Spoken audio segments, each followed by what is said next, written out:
बिस्मिल्लाहिर्रहमानिर्रहीम। अस्सलाम वालेकुम।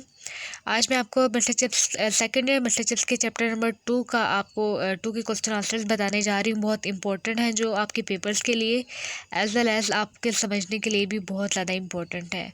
तो स्टार्ट करते हैं। चैप्टर 2 में हमारे पास जो फर्स्ट पैराग्राफ है या फर्स्ट 2 पैराग्राफ है इसमें डिस्क्रिप्शन दी गई है ब्रुकफील्ड की, ब्रुकफील्ड एज एन इंस्टीट्यूशन।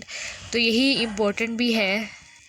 इसमें फर्स्ट में क्वेश्चन आ सकता है कि डिस्क्रिप्शन ऑफ ब्रुकफील्ड, या बताएं ब्रुकफील्ड एज अ इंस्टीट्यूशन, या compare Brookfield and mister chips, इस तरह से आ सकता है। Describe the history of Brookfield, तो वो क्या था। तो सबसे पहले है कि इसकी हिस्ट्री आ जाती है, फिर पहले इसकी बिल्डिंग आ जाती है। तो बिल्डिंग में हम वो फिज़िकली यानी लुकिंग में वो लुक कैसा था, देखने में कैसा था।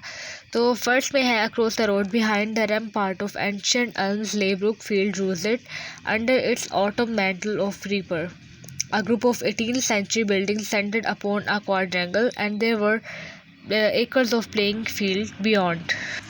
तो यहाँ तक then came the small independent village and the open fan country. तो यहाँ पर आ जाता है कि वो डिस्क्रिप्शन ऑफ ब्रुकफील्ड यानी ब्रुकफील्ड कैसा था। आगे आ जाते हैं हिस्ट्री ऑफ ब्रुकफील्ड। तो हिस्ट्री भी आ सकती है पेपर में कि ब्रुकफील्ड कैसे बना। तो ये है Brookfield as a weather be, यहाँ से कट कर दें weather be headset. Brookfield was an old foundation establish मलिका एलिज़ाबेथ जो है उनके दौर में बना था एज अ ग्रामर स्कूल। तो फिर आगे यहाँ से करें हिस्ट्री में है तो 2 लाइनें छोड़ के the school went up and down dwindling almost two non excellent, यानी कभी कभी बहुत ज़्यादा फेमस हो जाता था और कभी यानी कभी बहुत ज़्यादा मशहूर देखने के काबिल हो जाता था और कभी ऐसा हो जाता था कि जैसे कभी था ही नहीं। तो यानी यही है कि उसको अच्छे किसी उसके दौर में हो तो फिर ज़्यादा फेमस और कामयाब बन जाता था, नहीं तो कभी कभी इस तरह ये अप एंड डाउन होता रहता था। तो ये यहाँ तक है कि रिस्टोर्ड हिज फर्नीचर फॉर्च्यून्स। आगे है कि कौन सप्लाई करता था जो ब्रुकफील्ड था, यानी किस तरह के लोग जो है ना, what kind of people did Brookfield supply. तो इसमें यही है कि बहुत सारी सेवरल नोटेबल फैमिलीज थी, जजेस थे, मेंबर ऑफ पार्लियामेंट थे, कॉलोनियल एडमिनिस्ट्रेटर्स थे, फ्यू पियर्स थे और बिशप्स थे। फिर आगे है कि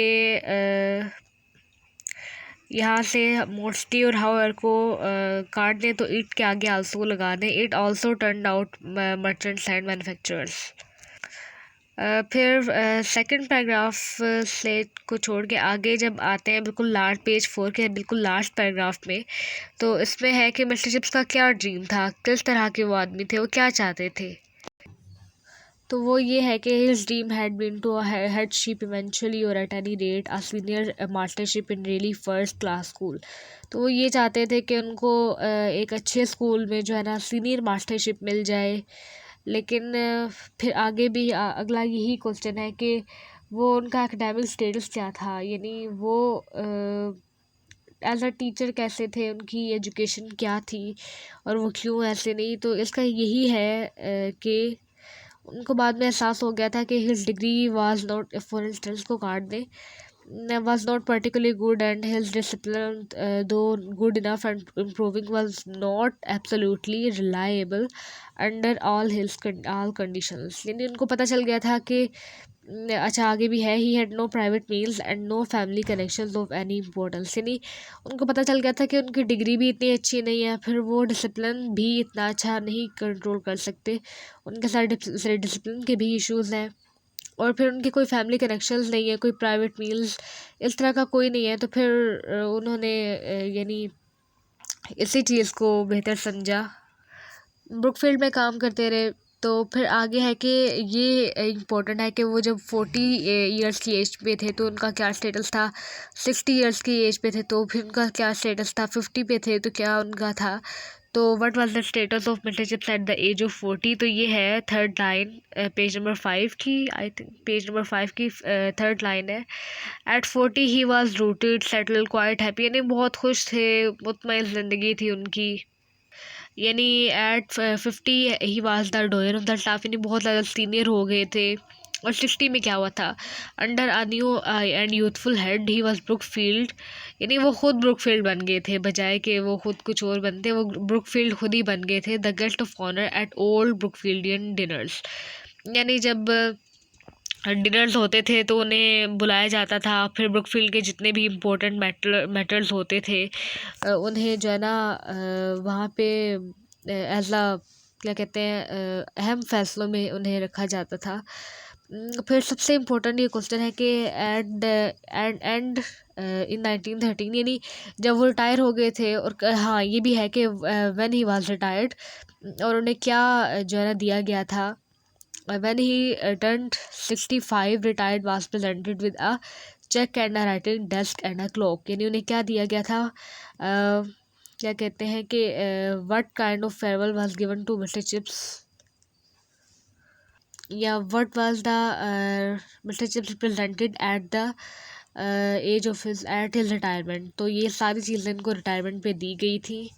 तो यही इम्पोर्टेंट है कि इसमें आ सकता है कि what is the history of Brookfield, या व्हाट इज़ द क्या कहते हैं ना ड्रीम ऑफ मिस्टर चिप्स, यानी मिस्टर चिप्स क्या चाहते थे। तो ये इस लिहाज से काफ़ी इम्पोर्टेंट चैप्टर है, क्योंकि इसमें काफ़ी ज़्यादा इन्फॉर्मेशन दी गई है, छोटी छोटी भी और बड़ी बड़ी भी। तो ये आप नोट कर लें, अंडरलाइन कर लें, या कहीं भी अपने रजिस्टर पे या बुक पे ही आप अंडरलाइन करके आप इसको याद करें। उसमें जो गाइड वगैरह में की बुक्स में दिए जाते हैं क्वेश्चन, वो बेसिकली रिटन क्वेश्चंस होते हैं, और वो यानी सालों से चले आ रहे हैं। लेकिन आजकल अगर हम पेपर्स उठा के देखते हैं तो पेपर्स पे ये जो रटी रटाई चीज़ें हैं वो नहीं दे रहे। पहले होता था कि आप सिर्फ की बुक्स के क्वेश्चन आंसर्स को रटा मार के आप बड़ी आसानी से पास हो सकते थे, लेकिन आजकल ऐसा नहीं है। आजकल एक तो पास होने वालों की रेशो भी बहुत कम हो गई है, और आजकल बहुत मुश्किल है, यानी इसमें अगर आप देखें तो कॉन्सेप्ट आपके क्लियर होंगे तो तभी आप आगे जा सकते हैं। तो इसमें बिल्कुल छोटी छोटी इन्फॉर्मेशन आपने उसको भी जहन में रखना है, ना कि आपने ये कहना है ये तो बिल्कुल फालतू है, ये तो बिल्कुल फजूल इन्फॉर्मेशन है, या आपने ऐसे नहीं करना, बल्कि आपने छोटी छोटी इन्फॉर्मेशन जो मैं आपको बता रही हूँ आपने ये भी याद करनी है, अच्छी तरह से याद करनी है। And good luck for your papers. Thank you for listening, thank you for your time. तब अगली वीडियो तक के लिए अल्लाह हाफिज़।